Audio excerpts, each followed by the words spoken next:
Welcome to the Full Gear Review. I'm Adam Wilbourn from WhatCulture, joined by Michael Sidgwick from WhatCulture, here to review everything that happened at Full Gear over the weekend. But before we get into it, if you're a fan of this sort of thing, make sure you subscribe to WhatCulture Wrestling on Apple Podcasts, Spotify, Amazon Music, and YouTube. We do daily wrestling podcasts where we review AEW Dynamite, AEW Collision, Raw, SmackDown, the show formerly known as NXT 2.0.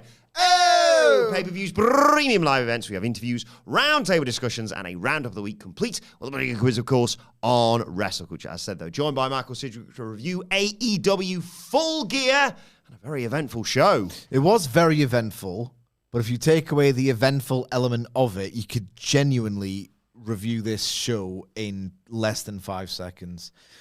It was an AEW pay-per-view. It peaked with some excellent matches. It went too long. The crowd felt how long it went and were tired way too early.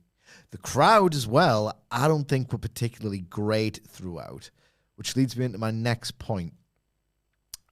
As good as this was at points, I honestly reckon this, and it's a very, very high bar. It's a very, very high bar. We're spoiled by it, etc. The pay-per-views are staying as long. There are too many matches where it's like all of these need to approach or go past 20 minutes. I think there's a slow trend happening where the matches on these pay-per-views are getting slightly worse month by month by month, and the crowds are getting quieter and quieter and quieter. Thank you for indulging me on the Full Gear preview. If you watched, listened, where I had a bit of a rant about, I got in a mood about my Twitter replies, and I got yet more of them this weekend. But I feel honestly like I was vindicated. This set of fans, and there were loads of them. Jesus. They either approached or got past 10,000 in the end. Last WrestleTix update, I saw they were on like 9,800. So there or thereabouts, same difference if you like.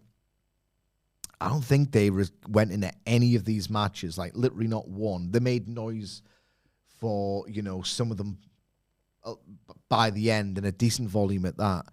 I don't think there was a single match on this show where the fans, put it this way, did he hear a bell pop? No. Was there a match where it was like these fans were going like crazy at the start, like this is special? Like I'm not even talking about my beloved February 2020 or my, or the consensus, but wrong, best period in AEW history of 2021. Like I'm talking 2024 with like Ospreay Danielson, right?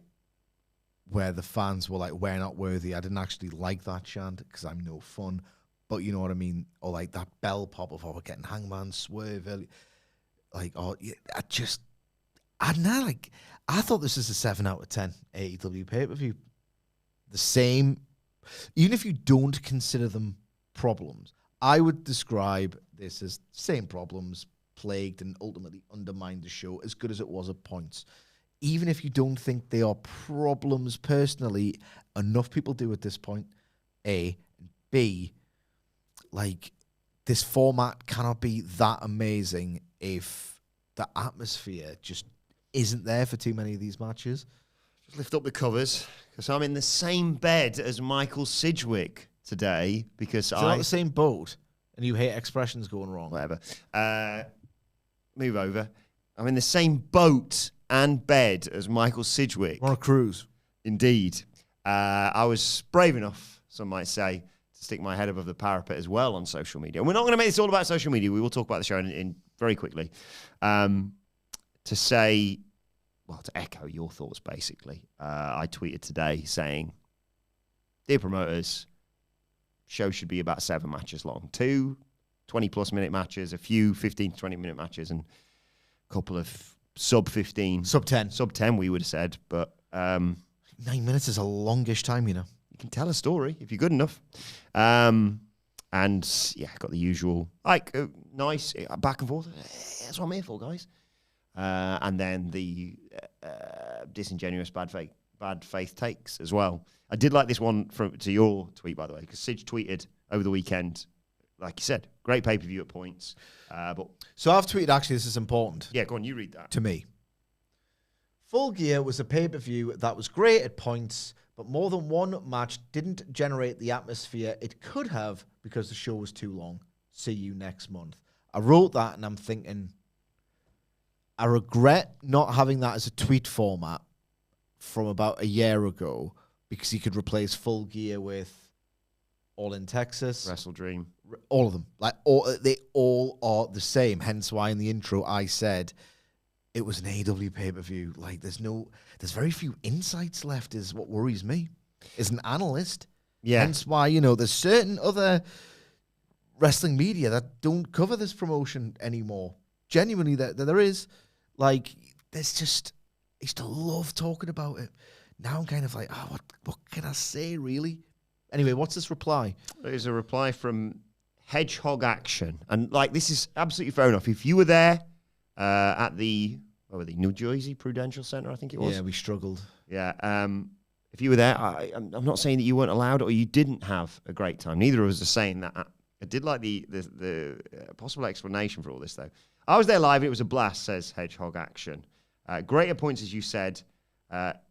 Elite Reunion wasn't nearly as loud as I thought it was going to be. Crowd was super loud during the pre-show, which lends credence into your take, obviously. Also, weed is legal here. Not even joking, I think that plays into it. That made me laugh. And just as we were going on air, so my tweet was about the 7-match card, and someone replied, imagine being mad about getting more value, not a bad match on the card, and complaining about length. I drove home 2 hours after the show, replaying the show in my head. We're not saying, this is my opinion, first of all, we're not saying that having more matches is a bad thing. I am. But what we are saying is Chris Statlander and Mercedes Moné got barely any reaction. Yes. And that was not due to bad work. No. Or bad build. I say this every single time. At least one match that could be great, that I'm personally invested in to a point, suffers through no fault of the wrestlers in the ring. That should be telling people something. It really should. Even if you think it's an 8 out of 10, like they could be hitting 10s with the talent on these big nights. But yet again, certain matches in front of a spent, zapped crowd, like it's almost, is cruel the word to put them out there in the semi-main? So they're giving them a harder job than they need to. That's all I'm saying. We'll go match by match. Chat's nailing it today. The wonderful Mimi's in there. Why do people take Sidge's opinions as an attack against their own? The thing is as well, I do not understand this either. And again, I don't want to dwell too much on this, right? But one, I felt vindicated. Not one of the matches felt special. Nothing got a bell pop. There was no sense of it's finally here. Yes. Like, there is a way of actually getting the fans truly invested in the matches before they happen. And again, I don't need WWE Town Hall promos. I don't. But if you look at the Doc Hendricks, Austin, King of the Ring 96, you can do them in less than 2 minutes in front of a crowd. If you look at the Oakland position of there are workarounds to build interest in these matches. And anyway, should we go match by match? Yes. Skip the pre-show. Yeah, well, it sort of it bled into the main card again. Yes. Happy about that happening again? Yes and no. We'll get to it. You don't have to go the full recap of the match. It was for the trios match for the CMLL World Trios Championships held by El Sky Team, taking on the Don Callis family, represented here by Kazuchika Okada, his best friend Konosuke Takeshita, and Ichiro. And, well, in another reason to keep you awake at night, they could not coexist. I love this. I love this. My take was I switched on, delayed as well, so I wasn't staying up. I should have had the energy, but I'm 40 years old. I don't. Saw what they did, and I'm thinking, not again. Not again. Save it for at least 6 months, like at least. Don't do this at World's End. Don't do this at World's End, unless you have a great idea, and sadly, I think the idea was great. As I said, loved it at Wrestle Dream. It was, you got both the idea that, well, it's wrestling, we're live, It's not like a produced fake show. They're going to be, if you like, mistakes, timing snafus. It's what happens in this live when you're capturing a chaotic sport like pro wrestling. Love that anti-contrivance, if you like. Also, I've wanted a shorter cold water to the face match. If you listen to the Wrestle Dream review, this is what I've said then. Mm-hmm. Loved it.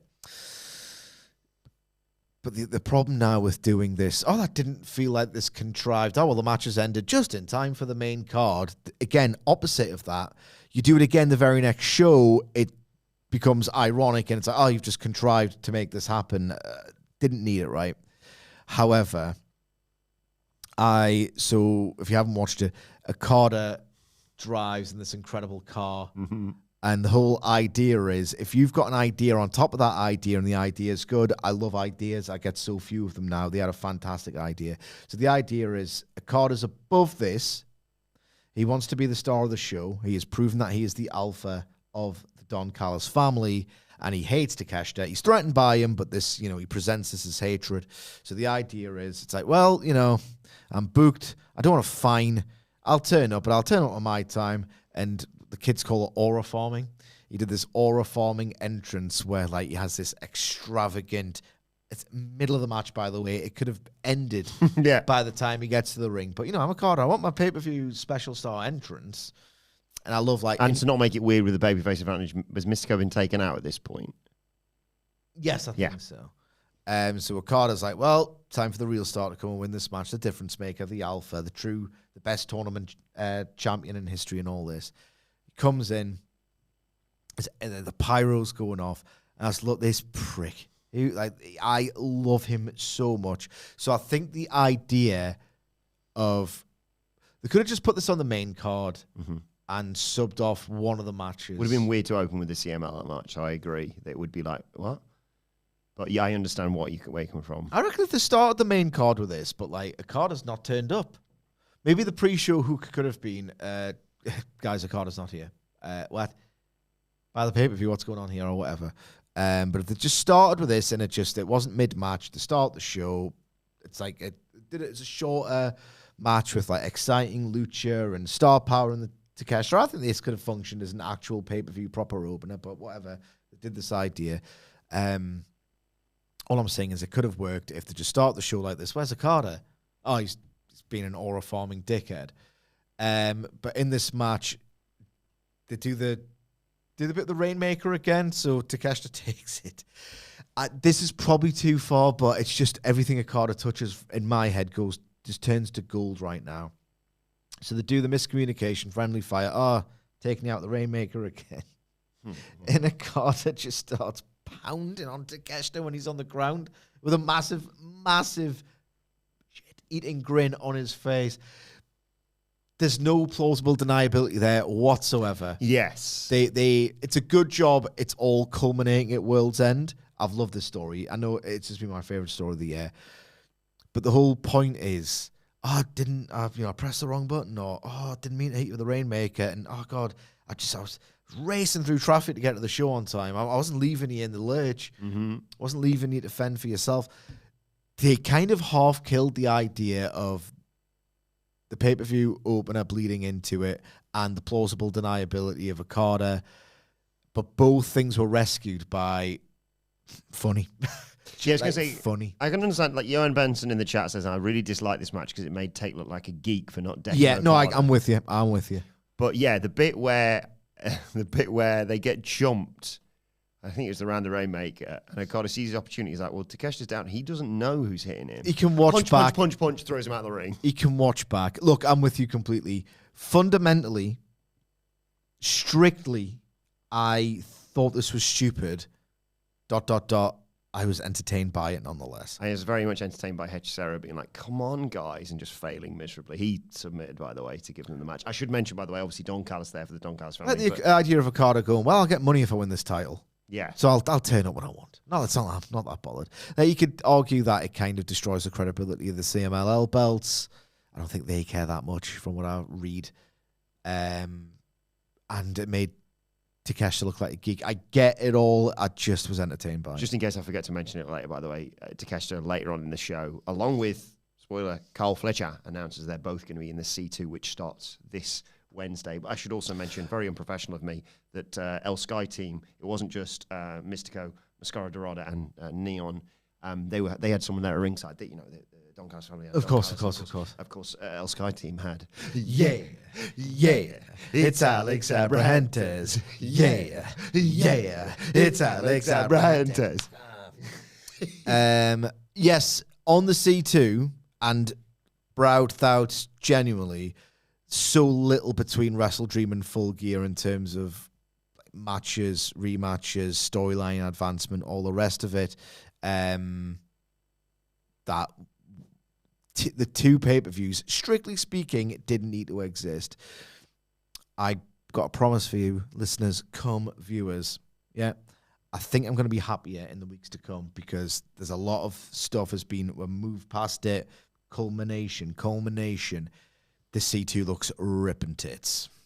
Yeah, I did like ripping tits. Don Callis also saying this is great.